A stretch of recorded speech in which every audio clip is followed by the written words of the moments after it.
Welcome to the Psychiatry and Psychotherapy podcast, the podcast to help you in your journey towards becoming a wise, empathic, genuine, and connected mental health professional. I'm your host, Dr. David Puder, a psychiatrist who splits his time practicing psychopharmacology, individual and group psychotherapy, medical director of a day treatment program, medical education research, and teaching residents and medical students.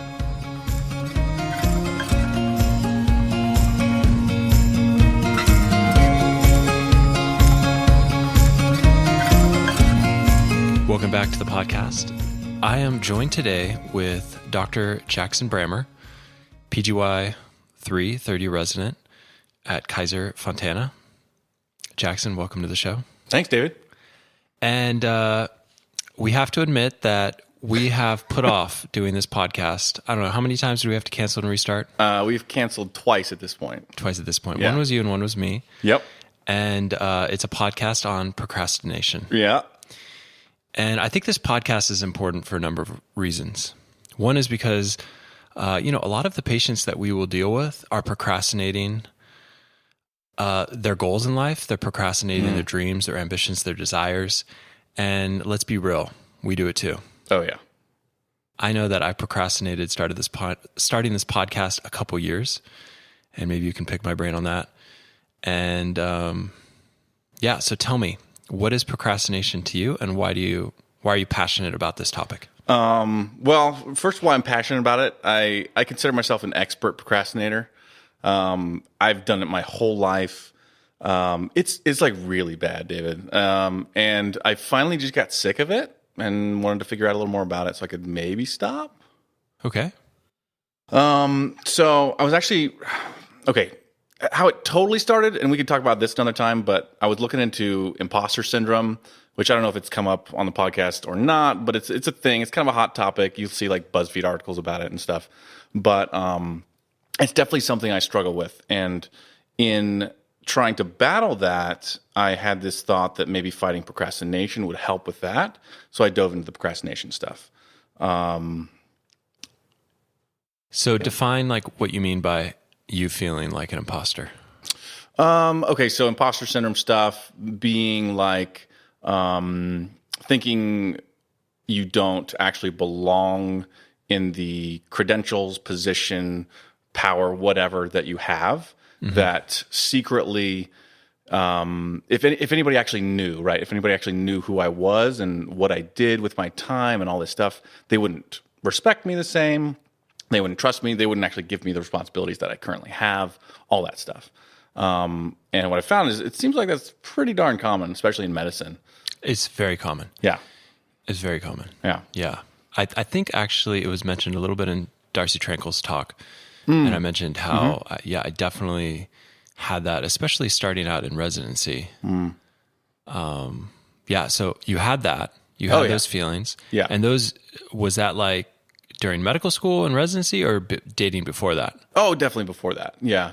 I didn't have a name for it until probably, I didn't notice it until medical school, and I didn't have a name for it until like the past year, maybe. Okay. Yeah. And what I figured out is I was having trouble like proving to myself that I wasn't an imposter because I had all this quote unquote data that like, you do waste a bunch of time, right? You do put all these things off. So I had all this like negative kind of support, I guess, for my argument that I'm an imposter. And I was having trouble battling those cognitive distortions. And so I was like, heck, let's just try and get some good data, right? Some good data that I've actually done things and actually followed through on tasks. And so I just tackled the procrastination issue, and it's helped a lot. Wait, so were they cognitive distortions? What aspect of it was? Yeah.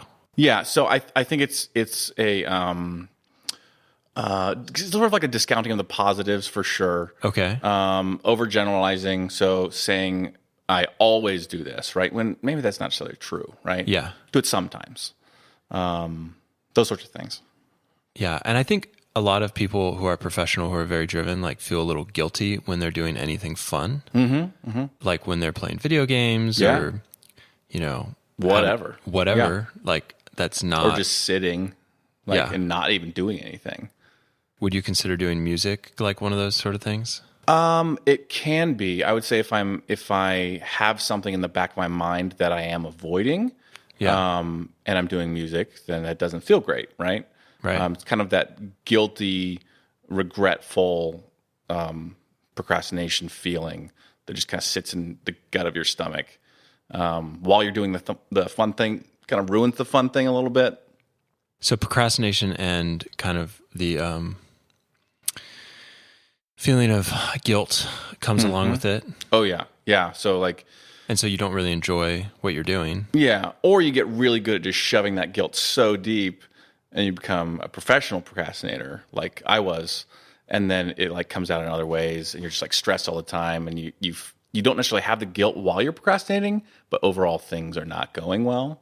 So, okay, define professional procrastinator. I'm talking like I need to give a presentation, and people talk about, oh, I only started it 2 nights ahead of time, or like every once in a while somebody will be brave and say they started it, the night before, and I'm like typing content into my slides while people are getting food to listen, like to eat while they're listening to me give the talk. Okay. And that's like the worst example I could think of. So like, okay, how much of your presentation is done the night before? The night before, as far as content on the slides, sometimes 0. Okay. As far as the mental processing of the material, there's actually quite a bit. Okay. But as far as like the product that needs to be created, 0. Yeah. So I'll like just slam through my whatever I've got to do that morning, and then just go into like hyper focus mode and just crank it out. Yeah. No, it's real bad. Yeah. And it really puts the pressure on that morning stuff, right? Oh, totally. And you get that stuff done fast. Mm-hmm. Yeah. Yeah. So it's not good. How did you get through medical school like this? Dude, I have no idea. And that's right there is part of the imposter syndrome is like, gosh, if people only knew, right?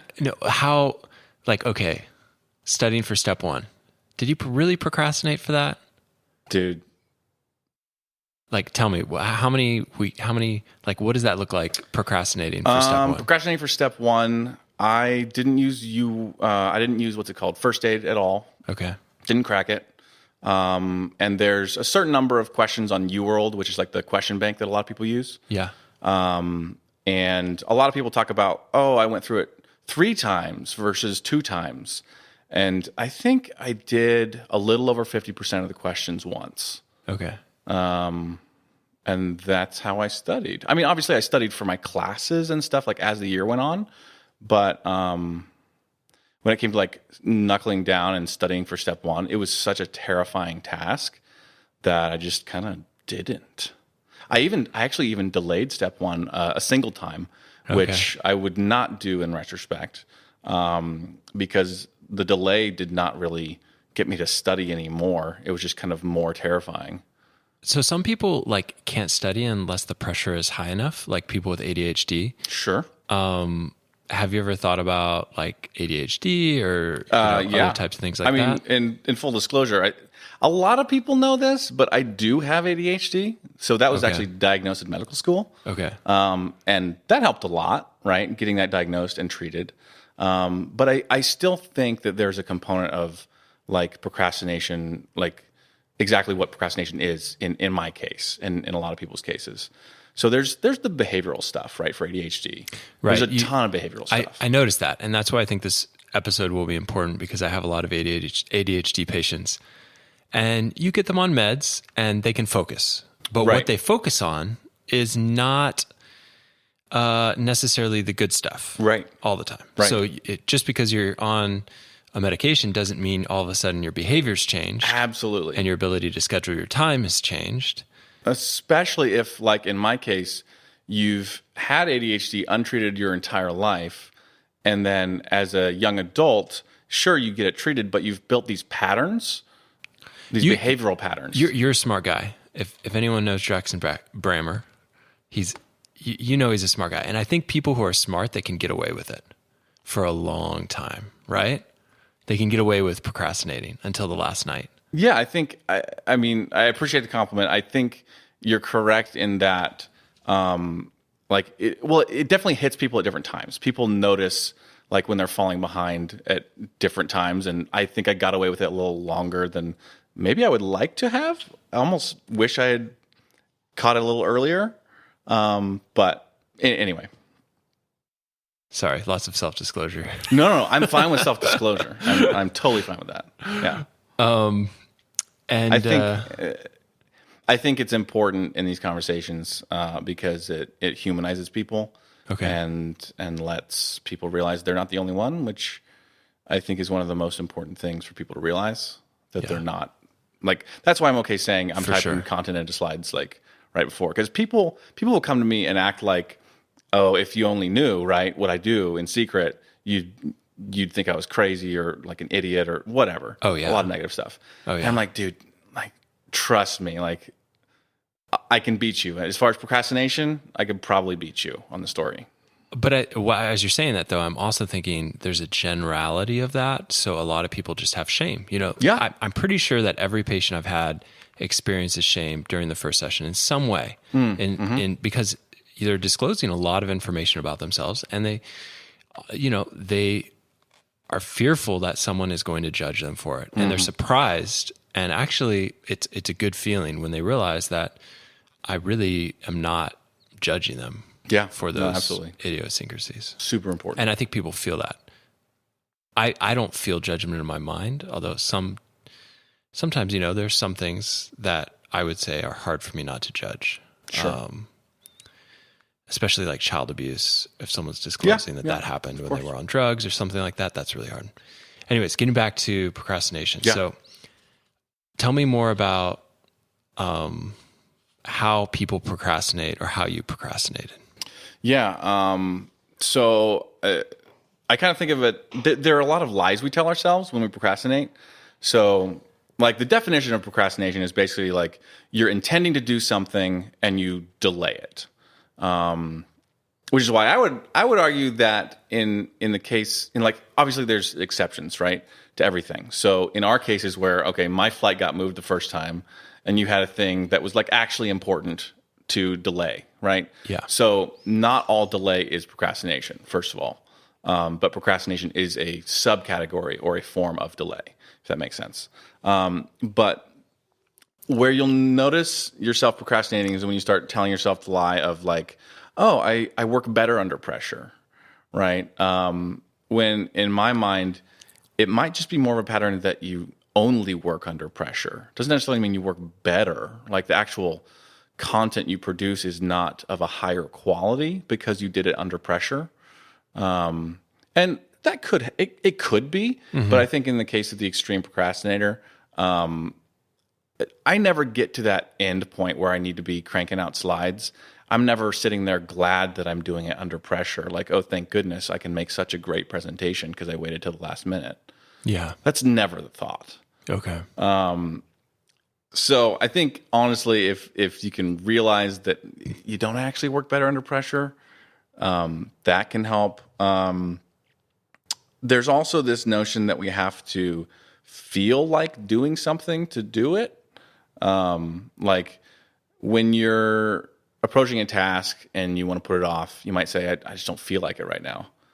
You're kind of telling yourself this lie that like maybe you're going to feel like it later, but the task isn't about to change with time. So you're going to be faced with the exact same decision. Let's say you delay it till tomorrow. The same decision tomorrow, like, well, I still don't feel like it. It's not like anything changed about the task to make it more enjoyable or more approachable. So I think we have to get over this delusion that we're going to feel like it later, because we're not necessarily. Yeah, that's a good one. I think all this applies to creative types, especially as they try to do their art. Yeah. Writers, I have a lot of these sort of resistances is another way of thinking about resistance to do art, to do good work, to do things that would be in alignment with your goals, with your desires, values, with your values. Yeah, that's good. Another lie that I know people tell themselves, and these are all things I've definitely told myself. So nobody's alone if like these are sounding a little too familiar. But another one is the kind of self-handicapping that we do where, okay, so let's say I've got a presentation to do, right? And if I put a bunch of effort into it and it doesn't go well, then I feel like, well, I'm not good, right? And obviously this is a cognitive, like very distorted, right? But the way the thought goes is you put a bunch of effort in, doesn't go well, I'm not good, right? If you don't try and you fail, it's not as harmful to the self. Yeah. And also, if you don't try and you succeed, it's like kind of bonus, right? It's like, oh, wow, I didn't even try and I actually did pretty good. So it's another pattern that you can find where after you've done something, it's like, wow, that didn't go as bad as I thought it would. Or, I didn't try anyway, so whatever. Are other patterns that kind of reinforce the pattern of procrastination.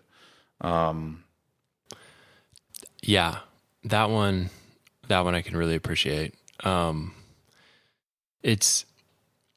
think it's part tied into the ego and how we try to protect our ego.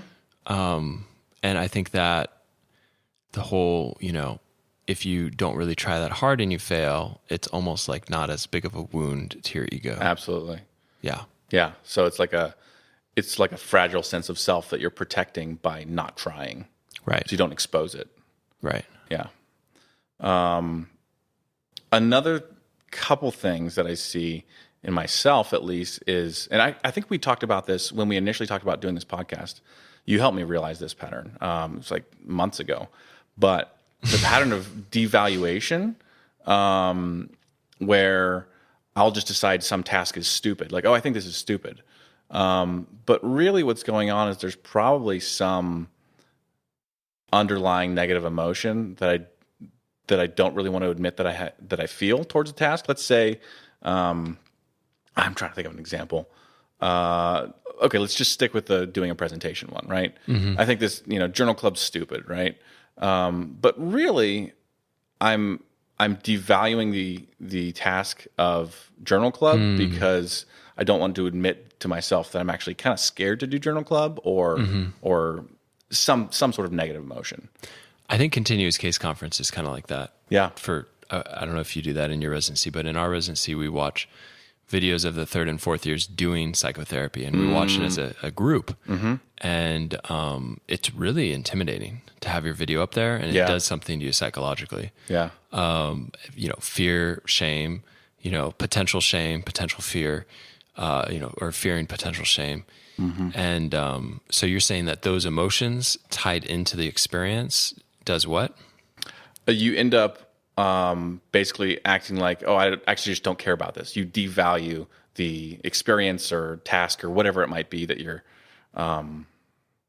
actually afraid of or shameful of. Or that, okay. Yeah, that's interesting. I It's like almost that. like somehow it feels more safe to say, I actually don't care about that. I don't find value in that. But really but underneath, you've put a lot of value in it, and it's kind of crippling. I would like to believe all the residents who don't enjoy doing psychotherapy that much actually value it. Actually value it and are just using that There defense. we go. Yeah. Hey, yeah. I mean, at least for me, it's a pattern I've seen. Yeah. Yeah. Okay. So any others? Yeah, there was one more. The pitfall of if you Google like how to stop procrastinating, you'll see like split the task up into easy bite-sized chunks and all pretty decent ideas. Schedule your time and all that. But what someone that's as good at procrastination as I am will do is reward myself with a break after I've done all this scheduling and organizing, right? So I haven't actually done anything, and yet I'm like, well, I did good stuff, right? I'm done for the day. So scheduling can become a form of procrastination itself. Yeah, absolutely. Not to undervalue like scheduling. I mean, it's super important. I mean, I've got lists and to-do lists, and I've got a calendar and all that sort of stuff. But hyper-scheduling. Yeah, it can definitely be a form of procrastination and can result in inappropriate rewards of breaks. Yeah, for sure. I've definitely seen myself do that in the past. So you identified that these were the issues. Mm-hmm. You thought that this would help in your sort of overarching feeling of being out of place and not being sufficient, and being an imposter. Yep. So what steps did you take in this journey? I think, so I'll be a little circumstantial and go back a little bit. Yeah, sure. Because I think some foundation was laid that I didn't know was going to be important for this. When I was in medical school, I went to Loma Linda Medical School, where David works with the residency. So there are these partial hospitalization programs and IOP programs, or that's redundant, but IOPs. And I was in there, and they were talking about CBT stuff and cognitive distortions, and which we've touched on a little bit already. But that's the first exposure I got to any of those concepts, and I felt that it was super foundational for my ability to recognize patterns within myself and be honest with myself about what was going on. So you were doing the CBT on yourself? Kind of, yeah. Basically, I was in those programs watching as a medical student. Okay. But I thought the skills were super cool, and so they were doing these David Burns mood logs, where here's the experience, yada yada. And so I just started doing them on myself, and identifying the distortion and counteracting the negative thought and all that. So you had an experience in your day. You had an emotion. Mm-hmm. You looked at the thoughts that came with the emotion, mm-hmm. and then you looked at the cognitive distortions. Yep.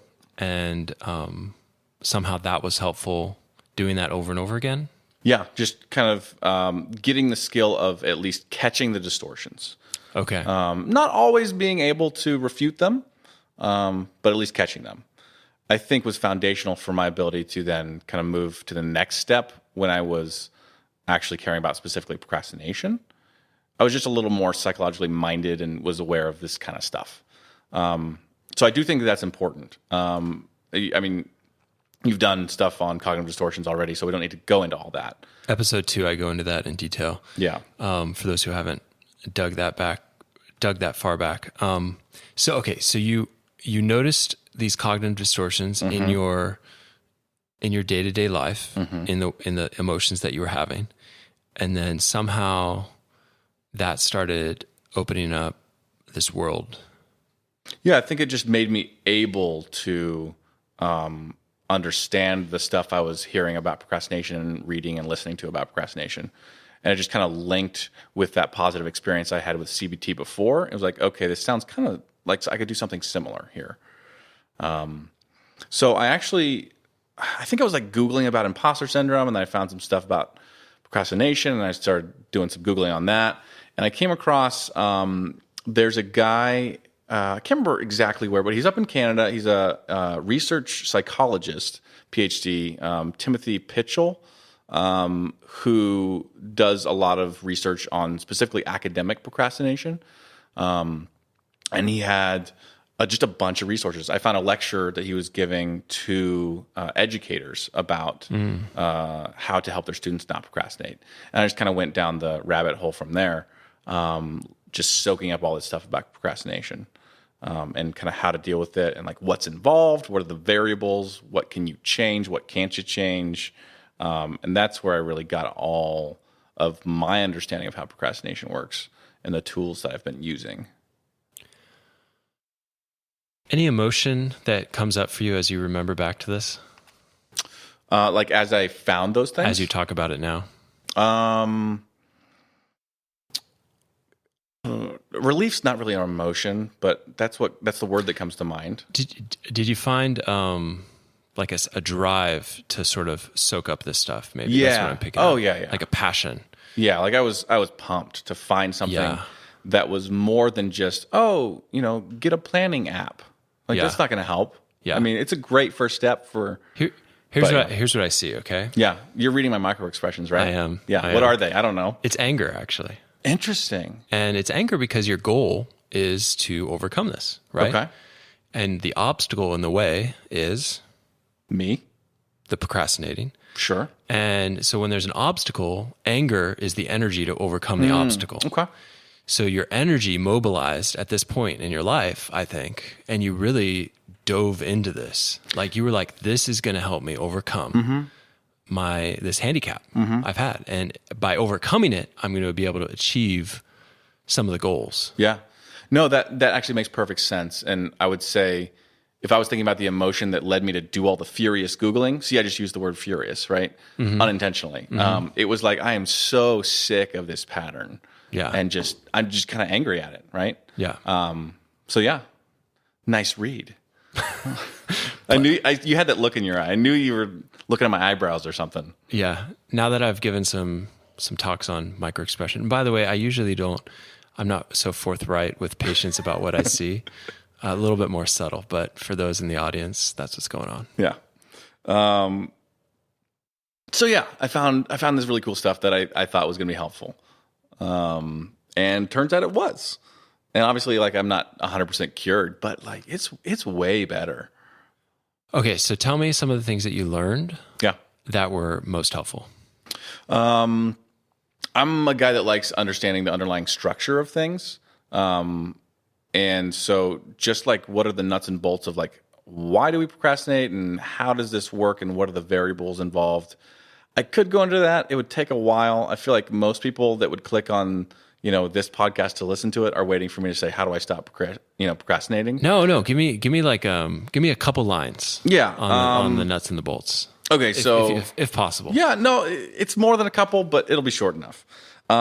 So basically, what are the pieces involved, right? There's like the personal components, and then there's like the task and the system. So the personal components, there are fixed things. There's, like conscientiousness. You can't really change like your core conscientiousness or like what your attention span is, right? Like I've got ADHD. I can get it treated. That helps, sure, but I'm not about to like totally change my brain. So what you're talking about, the big 5 personality types. One of them is conscientiousness, and you are lower in it, you think? Very likely. I mean, I haven't actually taken the big 5. But neuroticism, correct me if I'm wrong, is another one of them, right? Neuroticism is it's different. It's more of the emotional sort of lability. But conscientiousness is, very highly conscientious people are very super organized and move themselves forward. So, people with high IQ and high conscientiousness tend to do very well financially in their careers because they just, they're driven by what they do. So they see other people by, this is not, they see other people by their CVs. Yeah, so not how I operate. So that makes me feel good around you because you don't see me just as a CV. No, I don't care about your CV at all, really. That's good. Even a little bit, yeah. So I wish I cared more so that I cared more about my own, right? Because that's important in professional environment, but... Well, it's important if you have certain goals. And I think that's where this sort of tendency, as part of your personality structure to some degree, can be facilitated by some of the changes that I think you've been working on. Right. So those are the things we can't change, kind of. Then there's like the variable stuff about ourselves. There's willpower. So associated with procrastination would be like low willpower reserve or just depleted willpower for the day. Low distress tolerance, unwilling to ask for help, being very focused on the task or the goal rather than your actual values. Okay. And then high self-consciousness, anxiety. That's a lot of stuff, but... What I hear from that is still some of the sort of what we were talking about with the big 5 and, willpower, conscientiousness kind of highly correlated. And then... high self-consciousness, anxiety, that can kind of, make it harder to move forward. But some of these things, like willpower is changeable. Whereas... Yeah, and I don't know if I agree that we only have so much willpower in the day. Yeah, so let's talk about that. That's actually one of the big things that that I learned about. So the whole willpower is like a muscle analogy. Have you heard about that? Yeah. Okay. So kind of both sides of being like a muscle, right? One being that you use it more, it becomes stronger. Two being that in a specific period of time, you can kind of wear it out. It can regenerate and get back your willpower reserve, but you can kind of wear it out at least in a period of time. Do you believe that? I believe that it goes down and you can make it go back up. Okay. But I don't necessarily think that it's only related to time of day or stuff you've done. I mean, one of the physiologic correlates of willpower is like blood glucose. Okay. So the studies that I learned about through this guy, Tim Pitchell, one of them, for example, was there were two groups, and these were pretty much all in academic populations, so like postdocs and stuff. And they had two populations, and they would give them a willpower depleting task. Like it could be anything. Could be just something kind of rote and boring. Could be like not eating a cookie that's sitting right in front of you. Okay. And then, so the task would be the same for both groups initially. And then one group would get a little swig of like something that would boost their blood glucose. They also did blood glucose measurements as well.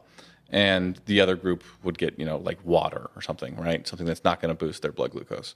And they found that the group that got something like, lemonade or Gatorade or something was able to perform better on a second task that was willpower related. The secret to Starbucks, right? Everyone getting their lattes midday, Yeah. No, absolutely. Absolutely. I mean, but here's my kickback on like this idea that willpower is depleted. If I work out, if I take care of my body, if I eat right, it seems to me that I have more willpower as I go on into my week. So if I fight, like I get on my rowing machine and there is nothing in me that wants to pull the numbers that I know I need to pull. Like, and the first couple minutes, like I'm literally like, it's just like everything in my body is saying, don't do this, And if I fight through that, it seems like I can push forward in my podcast and push forward in my career goals. So I question the whole, like, we only have so much willpower. Are you talking in the course of like a week or in the course of a day or? Yeah. So I think you might be right in the course of like, if we're talking about 4 hours straight. Right. Is that kind of what you're talking? Yeah. It's more of like a short-term sort of thing. Like a muscle, it regenerates, right? And gets stronger. So if you're exercising your willpower by forcing yourself to do the rowing machine, your willpower will be actually stronger once it regenerates, right? Just like a muscle, you got to do a little bit of what is it? Building some calluses between your forehead is what I like to call it. There it is. Yeah, sure. But stress, what is it? Stress, recovery, adaptation. Yeah. The basic model of how people grow, right? Yeah. And yeah, exactly. I think it's true for willpower as well. That's interesting. So if you're pushing yourself on the rowing machine in the morning, maybe the task right after that, you might not have quite the willpower to do, but let's say the next morning, I would say it's probably better, right? Okay. So the thought is exercise your willpower and be judicious with it. So don't try and tackle a high willpower activity at 8, 9 p.m. Like it's just not going to go super well, probably. People talk about the concept of like eat the frog, which is like there's some, I don't know, some parable or story about if you got some giant frog to eat, you better start early in the morning or something like that. I'm probably totally butchering it. But basically, you want to tackle your really high willpower depleting task early in the day rather than tackling a bunch of little easy things and then trying to tackle some giant presentation at 8 p.m. or whatever. Okay. Yeah, no, I think this ties into sensorium to some degree. Like sensorium is like highest, earliest in the morning when our cortisol is high, when our brain is fresh. So there's certain times of the day that we should really, optimize for different tasks. But that being said, like if you need to do, like most nights at 8:00 after a full day is when I'm doing the podcast stuff, and it's like, that's all I got. But your willpower is probably bolstered by the value you place in the podcast. So there's so many moving parts to this whole willpower equation. And I actually at one point sat down and tried to like make an actual like equation, like a super nerd with like variables and stuff. I couldn't figure it out. But because it's so complicated, it's a multifaceted thing. So if we talk about one of these, it doesn't fully explain the picture. We got to talk about all of them. So there's willpower, right? There's one of the biggest breakthroughs I had was learning about self-forgiveness and its role in procrastination specifically. And the way it's linked is in that, let's say I've done something wrong to you, right? Okay. I've made you upset or something, right? And you have not forgiven me. Are you likely to approach me or avoid me? Avoid you. So if you hold a grudge, basically, if there's some negative emotion associated with me, you're going to avoid me. Yeah. If you forgive me, that's probably going to reduce that grudge or negative emotion or whatever associated with me. You're probably more likely to approach me than if you hadn't forgiven me. So considering procrastination as sort of a harm or a harm against the self, if you forgive yourself, you're more likely to approach the task. So, for example, I had Stahl's Psychopharm sitting on my desk for like a year. Didn't touch it. Every time I thought about touching it or opening it up or starting to read, I thought about all these, well, I should have already read it, right? All the should statements. And a lot of negative negative feelings came associated with trying to approach that task. And after I learned about this self-forgiveness thing, I basically just sat down and was like, okay, there's a little bit of radical acceptance of I haven't read it. Okay, like let's move from there. Let's forgive myself for not having read it yet. And suddenly I just didn't feel as bad every time I tried to go read it, and I started reading it. That was huge for me. That's fascinating. Yeah, I can see how that works. Similarly with presentations. So, I mean, I told that story of typing in content while people are grabbing food. That hasn't happened since I've started doing the self-forgiveness thing, whereas before, if I were approaching a presentation, I would think about all the times that I've waited until the last minute, and I would feel very guilty thinking about a procrastination because of all these negative experiences.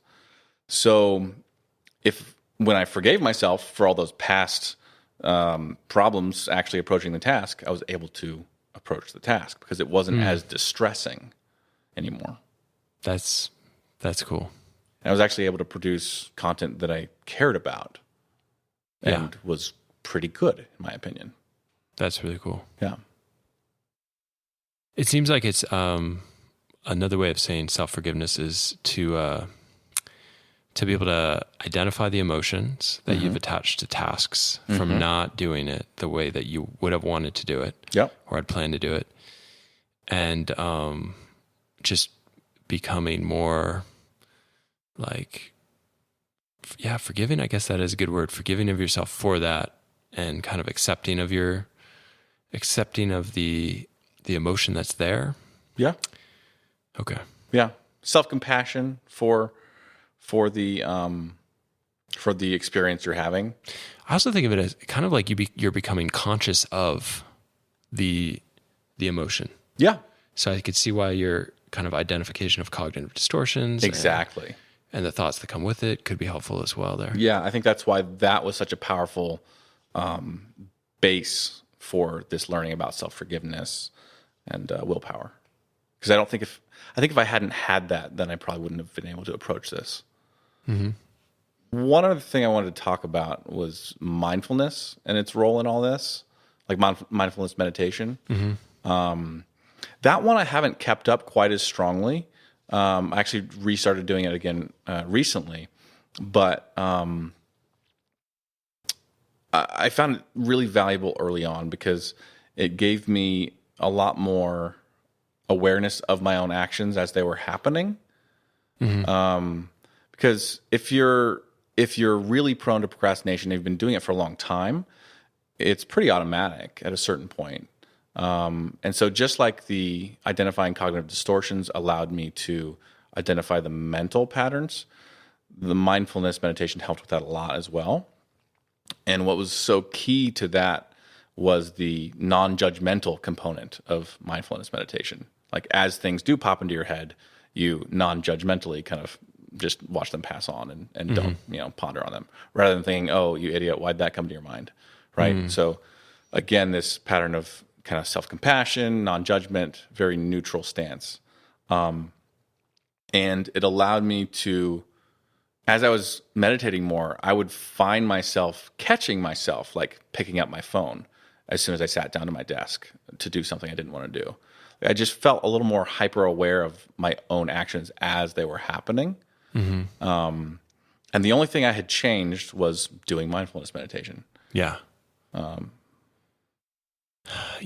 That's cool. I think I'm going to sort of introduce that topic in more depth in a future talk. One thing that when I was looking at this recently was the effect size is like 0.7 for depression and anxiety. So it's pretty high, actually, learning how to do this, doing mindfulness, practicing mindfulness. And I think it is that piece of like, you're noticing the emotion, you're noticing the thoughts, and it's not like you're applying the cognitive distortions to them. You're more like, it's a different type of skill. It's like you're just kind of watching them, and then you're watching them like if they were hitting like a Teflon pan and the Teflon pan was tilted, and you're watching those kind of things hit the Teflon pan and then just kind of slide off and then drift out. It's a beautiful sight. Like thinking of that, watching that happen, like in your mind is so relieving, honestly. And yeah. And how I learned it, because I'm a kind of a more technical person than someone who can just like sit there and breathe, is I did it through biofeedback and watching my my score and the biofeedback, and then the walking mindfulness was helpful to me. Nice. But okay, so let's topic for another day. We'll go into more depth in that in the future. But go ahead. I'm not sure how much else there is to say. I mean, there are a couple other things we've sort of already talked about, like values. So one of the most important things you can do is connect your tasks and your goals to your underlying values. So if I've got something, let's say I don't necessarily feel like doing some component of my workday, I need to remember that underneath it all, I value patient care. I value my patients, and I also value my job, and I value a lot of these things, right? And connecting that task to that value helps you just kind of do it, because even if you don't want to, it needs to get done, right? But sometimes we can get stuck on how much we dislike some task, and we're losing sight of our actual values. Yeah, absolutely. I think, especially for people who are studying, to kind of come back to, okay, I value taking care of people, helping people, and the person I'm going to be able to help in the future may be helped a little bit more by this knowledge that I'm procuring, that I'm developing. I think that's so much more helpful than studying out of a place of fear. Absolutely. Then there's obviously like the grab bag obvious things of like, eat food, sleep enough, exercise. Those are all obviously really important when it comes to willpower and not procrastinating. But if I just tell people to go exercise and they're procrastinating already, that's maybe not the best first thing to tackle. For me, it's like the self-forgiveness, the cognitive distortions, and the mindfulness stuff were probably the three biggest things for me. So what's happened now what is your life since you've done these things? How is your life different? I would say my capacity to take on things I'm passionate about has gone up significantly, because I can juggle more things at once. Whereas before, if I had several things on my plate, I would easily get very overwhelmed and kind of put them all off. Whereas now, I got my hands in more pots than I expected to, and like it's working actually for the first time ever. And it's just really exciting. Yeah, I mean, I'm like, we're, leading a small group, or, I'm playing music, I'm doing the chief year, doing, Whitney's, my wife, we're about to have our second kid. So like, there's just all these things and a lot of tasks associated with them. And I feel like I'm able to triage them and like just get stuff done. Whereas before I would often get paralyzed in a situation like this. Yeah. And, it's interesting. I was thinking about you the other day as I was watching you play in the band. Yeah. And really enjoying it. And I was like, Dr. Brammer's like this budding leader. And yeah, it was a really good moment. Thanks. Like I don't know if that's like part of the process of kind of growing up and what you're talking about, or just growing into a leader, but that was my sort of overarching experience of you at that moment. Yeah. That's what was going through my mind. Yeah. Okay. Wow. That's really cool, man. Hopefully it was organized enough to digest, from the listening end, but if not, listen again, or maybe there's some notes afterwards, right? That happens. I'm going to put a blog together like I always do. Cool. I'll link it in the show notes.